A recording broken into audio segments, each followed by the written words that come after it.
عبداللہ بن عباس رضی اللہ عنہ نے غور سے باتیں سنی، پھر کہنے لگے، حسین رضی اللہ عنہ اپنے والد ابن ابی طالب کے جانشین ہیں، اگر آزمائش منظور ہے تو آزاد انتخاب کے اصول کو عمل میں آنے دو، میرا خیال ہے وہی منتخب ہوں گے اور تمہارا بیٹا ناکامیاب رہے گا۔ اس کا حسین رضی اللہ عنہ سے کیا مقابلہ؟ یا امیر، حسین رضی اللہ عنہ کو بیکار پریشان نہ کرو، رسول خدا صلی اللہ علیہ وسلم کے ایک وہی تو قریب ترین عزیز رہ گئے ہیں، عوام ان کی برتری کے دل سے قائل ہیں، وہ اس عہدے کو خوش اسلوبی سے سنبھالیں گے، تمہارا لا ابالی بیٹا کیا کھا کر ان سے مقابلہ کرے گا؟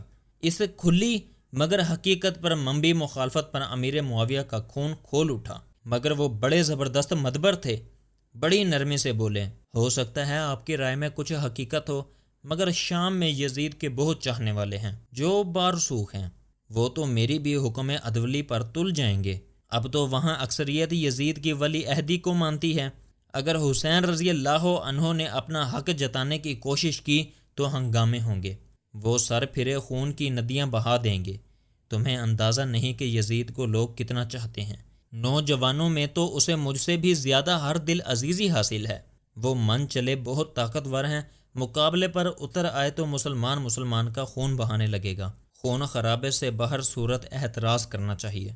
عبداللہ رضی اللہ عنہ بن عباس آنکھوں سے معذور گوشہ نشینی قسم کے انسان تھے، خون خرابے کے تصور سے کبیدہ خاطر ہو گئے، امیر معاویہ نے انہیں اپنے لیے خطرناک نہ پا کر یزید کی جانشینی کو تسلیم کرنے پر زور نہ ڈالا، ان کی خاموشی کو ہی غنیمت سمجھا، اہل مدینہ بغیر کسی ناخدا کے طوفانوں کے تھڑ پڑاتے سہتے رہے اور مجبوراً جان چھڑانے کو امیر معاویہ کے آگے جھک گئے، مدینہ میں خاطر خواہ کامیابی حاصل کر کے انہوں نے مکے کا رخ کیا، حسین رضی اللہ عنہ اور عبد الرحمن بن ابو بکر رضی اللہ عنہ کو خلقتیں اور تحائف بھیجے جو انہوں نے شکریہ کے ساتھ واپس کر دیے، امیر معاویہ نے بڑے صبر سے اس گستاخی کو ٹال دیا اور ان سے براہ راست گفتگو کی خواہش ظاہر کی، لوگوں کے کان ان کی طرف لگے ہوئے تھے، کیا باتیں ہوں گی، کیا فیصلہ ہوگا، قیاس آرائیاں ہو رہی تھیں، حسین رضی اللہ عنہ کیا طے کرتے ہیں، اگر سمجھوتا ہوا تو کن شرائط پر ہوگا،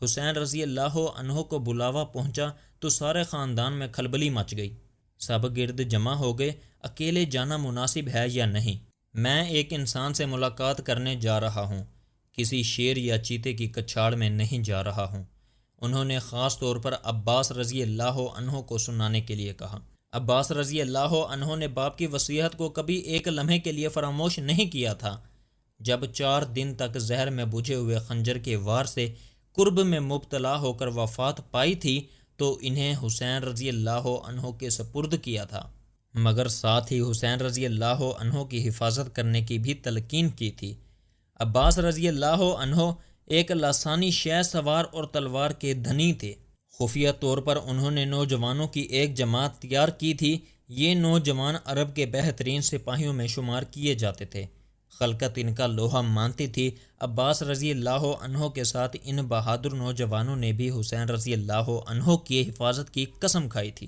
حسین رضی اللہ عنہ کو علم بھی نہ ہوتا اور یہ سپاہی عباس رضی اللہ عنہ کی سرداری میں دور ہی دور رہ کر ان کی حفاظت کرتے، جب بھی حسین رضی اللہ عنہ کسی کام سے باہر نکلتے تھوڑے فاصلے پر یہ ساتھ ساتھ چلتے، مسجد میں داخل ہوتے تو ان کے آس پاس صفوں میں موجود رہتے، مسلح اور چاقو چوبند، انہیں لوگوں کے خوف سے کسی کو حسین رضی اللہ عنہ پر اچانک حملہ کرنے کا موقع نہ ملا، حسین رضی اللہ عنہ کو بہادروں کے اس دستے کا کچھ تھوڑا سا پتہ چلا، انہوں نے عباس رضی اللہ عنہ سے باز پرس کی، مگر انہوں نے خاموشی اختیار کر لی، برادر میں کسی ملک کا بادشاہ نہیں جس کی حفاظت کے لیے مسلح دستے کی ضرورت ہو، مجھے ڈر بھی کس کا ہو سکتا ہے، سبھی تو میرے اپنے ہیں، حسین رضی اللہ عنہ کہتے، مگر عباس رضی اللہ عنہ نے کبھی کوئی دلیل پیش کی نہ کوئی حجت کی، ایک یقین تھا جس پر وہ عمل کرتے تھے، حسین رضی اللہ عنہ تنہا امیر معاویہ سے ملاقات کو گئے،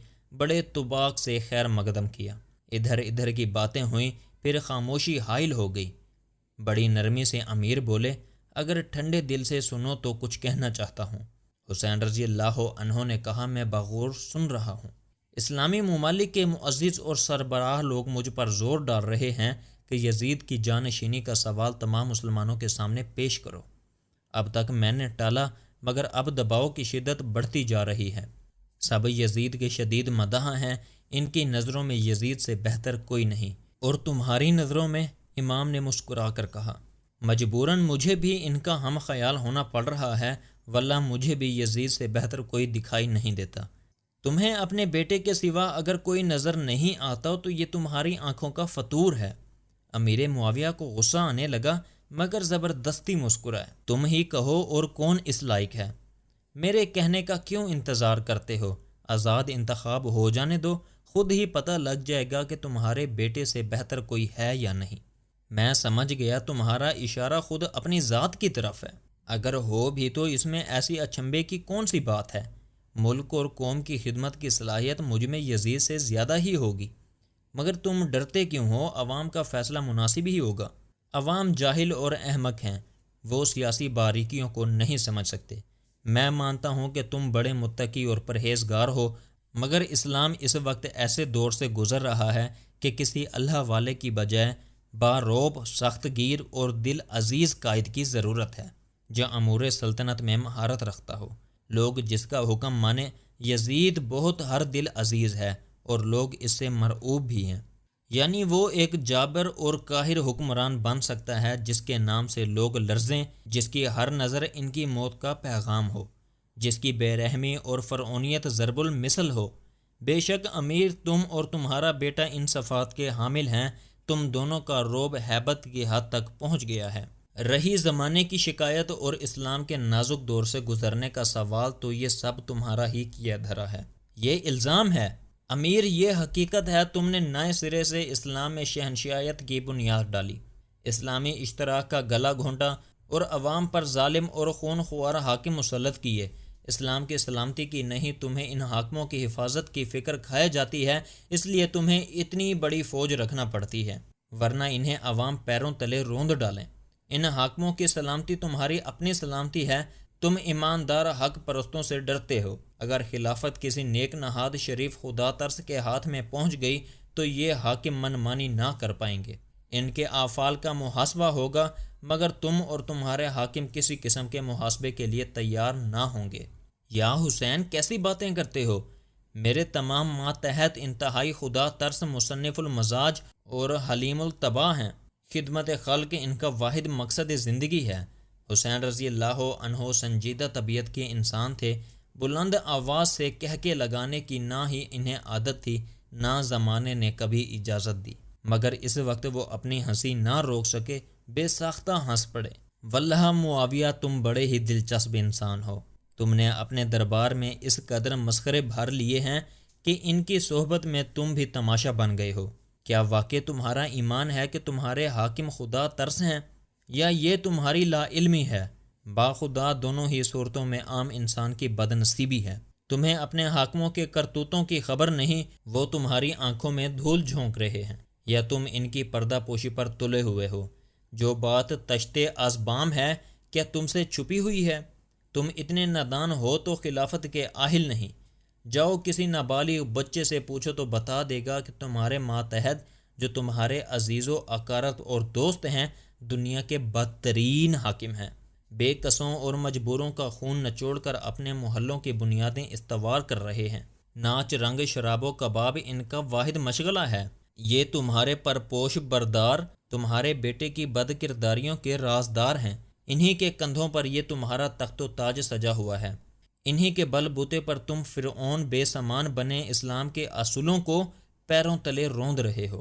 امیر معاویہ کا چہرہ نیلا پڑ گیا، آنکھوں سے چنگاڑیاں اڑنے لگیں، گھٹے ہوئے گلے سے بولے، تم خلیفہ وقت امیر المومنین کی ذات پر حملہ کر رہے ہو۔ حسین رضی اللہ عنہ، تم اپنی اوقات بھول رہے ہو۔ میں ایک ایسے شخص کو امیر المومنین ماننے سے قاصر ہوں جو جان بوجھ کر اسلام کو تباہی کی طرف لے جا رہا ہے۔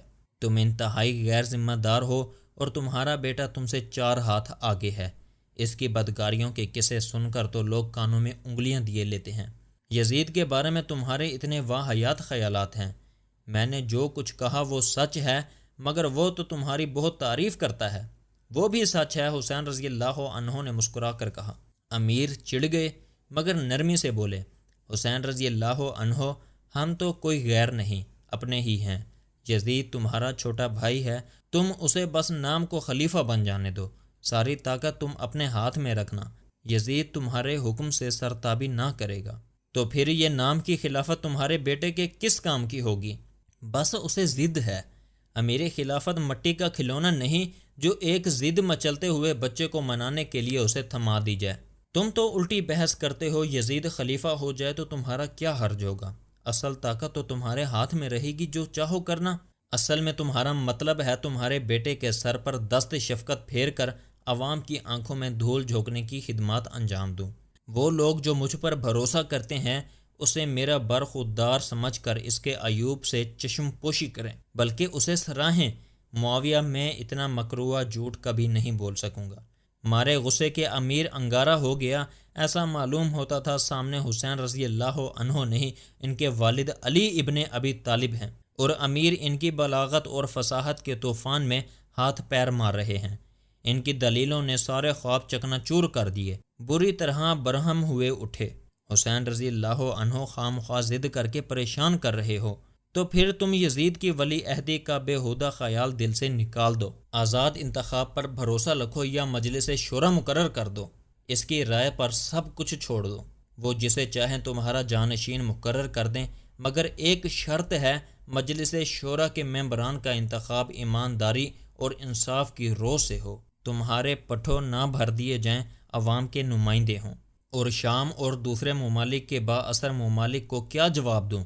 وہ تو یزید کے لیے بیعت کر چکے ہیں، وہ تو میرا جینا دوبھر کر دیں گے۔ نہیں، اگر وہ سچ پرست ہیں تو سچی اسلامی قدروں کی وقت کریں گے، اور تمہارے شکر گزار ہوں گے کہ تم نے انہیں ضمیر فروشی سے بچا لیا۔ وہ ہنسی خوشی کبھی یزید کی حمایت نہ کریں گے۔ سب ان کی نازیبہ حرکتوں سے نالاں ہیں، صرف تمہارے خوف سے خاموش ہو گئے ہیں۔ حسین رضی اللہ عنہ، تم ان باریکیوں کو نہیں سمجھتے، عرصے سے غوثہ نشینی بن بیٹھے ہو، تم کیا جانو حکمت عملی کس چڑیا کا نام ہے۔ میں نے سستی یا کاہلی کی وجہ سے غوثہ نشینی اختیار نہیں کی، تمہاری مصلحتوں کا شکار ہے، میں نے اپنا زیادہ وقت ان باریک گتھیوں کو سلجھانے میں گزارا ہے، انہیں تم سے زیادہ سمجھتا ہوں۔ رہی حکمت عملی تو تمہارے اس فن کو میں گناہ سمجھتا ہوں۔ وہ تمام عیوب اور بے عنوانیاں جو عوام کی ہلاکت کا باعث ہوتی ہیں، جنہیں دور کرنے کے لیے اسلام نے کفر سے ٹکر لی، تم نے حکمت عملی کی آڑ میں پھر سے وہ زندہ کر دیں۔ تم نے کفار کا رہن سہن اپنا لیا، ان کے معاشرے کی گھناؤنی پابندیاں، ان کا وحشیانہ نظام جو پوری انسانیت کو چند طاقتور مطلب پرستوں کا غلام بنا دیتا ہے، ان کا ظلم اور زبردستی تم نے پھر سے اپنا لیا۔ جہاں کل کفار جمع ہوئے تھے، آج چند طاقتور مسلمان ڈسے ہوئے ہیں۔ ملک کی ساری دولت جو تجارت کے فروغ کے لیے آزادانہ گھومتی تھی، چند حاکموں کے ہاتھوں میں قید ہے۔ سونا چاندی جو تبادلہ اشیاء کے طور میں آتے تھے، اب تمہارے محلوں کی سجاوٹ میں لگا دیے گئے ہیں۔ ساری دولت چند انسانوں کی نجی ملکیت بن گئی ہے، کروڑوں ہاتھ خالی ہو گئے ہیں، صنعت و حرفت کا خون ہو رہا ہے، علم و فن کا گلا گھٹ رہا ہے۔ تم اپنے عیش کا سامان بیرونی ممالک سے منگواتے ہو، تمہارے کاریگر کے ہاتھ شل ہو گئے ہیں، تجارت ٹھنڈی پڑ رہی ہے، بیکاری ملک میں دن بدن بڑھ رہی ہے، عام انسان کے منہ کا نوالا چھن رہا ہے، لوگ تمہاری اس طرز حکومت سے نالاں ہو چکے ہیں۔ ان کی زبانیں بند کرنے کے لیے تمہیں زیادہ سے زیادہ فوج اور ہتھیار جمع کرنے پڑتے ہیں، جس کے لیے دولت تم ان ہی سے کھینچتے ہو، جنہیں یہ ہتھیار موت کے گھاٹ اتارتے ہیں۔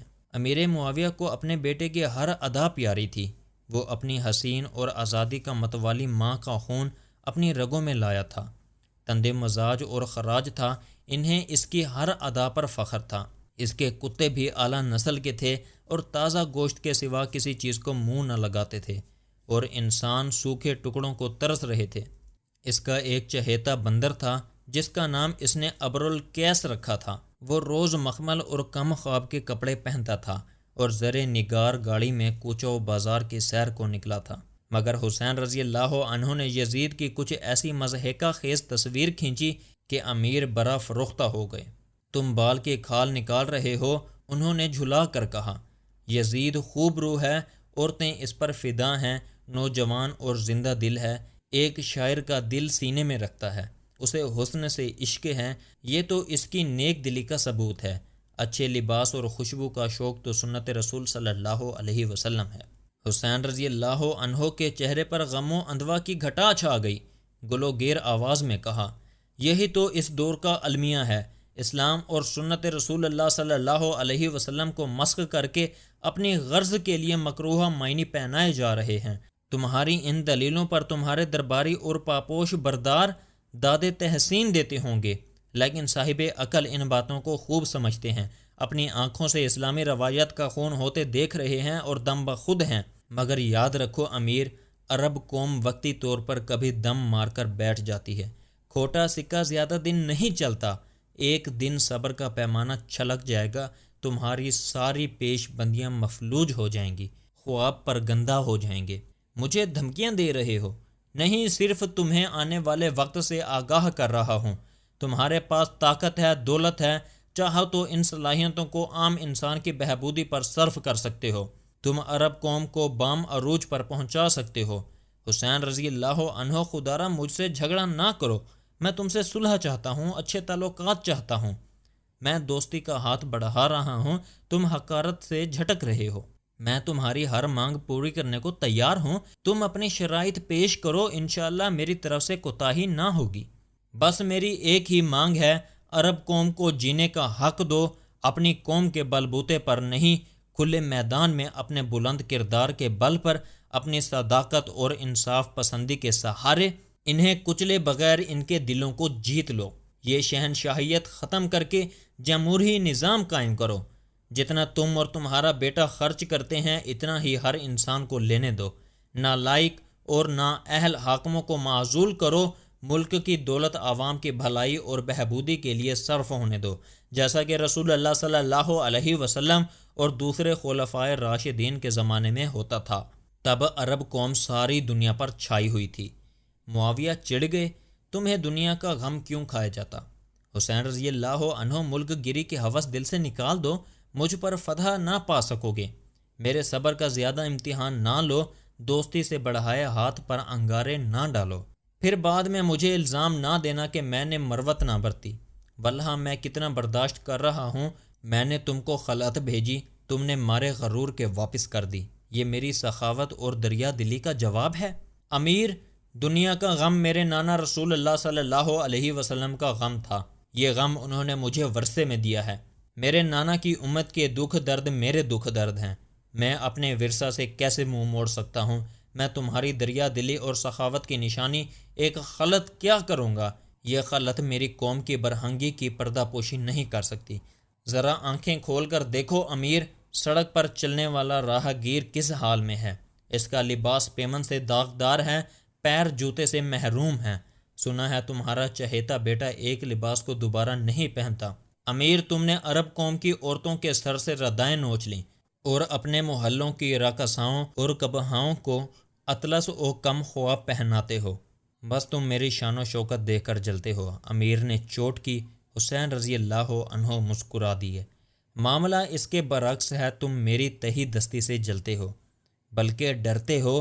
اپنی لمبی چوڑی فوج اور سنگین قلعوں کے باوجود تم مجھ فقیر سے ڈرتے ہو، کیونکہ خدا نے مجھے قناعت کی وہ دولت بخشی ہے جس کے مقابلے میں تمہارے سارے زر و جواہر مانند ہیں۔ تمہاری شان و شوکت کھوکھلی ہے، باخدا تم مجھ سے میری ریاست نہیں چھین سکتے، نہ ہی اسے خرید سکتے ہو، اس لیے تم دستے سوال پھیلانے پر مجبور ہو۔ مگر یہ میرا ورثہ ہے، یہ بیچا نہیں جا سکتا۔ جیسے میری رگوں میں دوڑنے والا خون نہیں بیچا جا سکتا، نہ اسے مستعار دے سکتا ہوں، کہ یہ ورثہ بھی میری ملکیت نہیں، میری قوم کی امانت ہے۔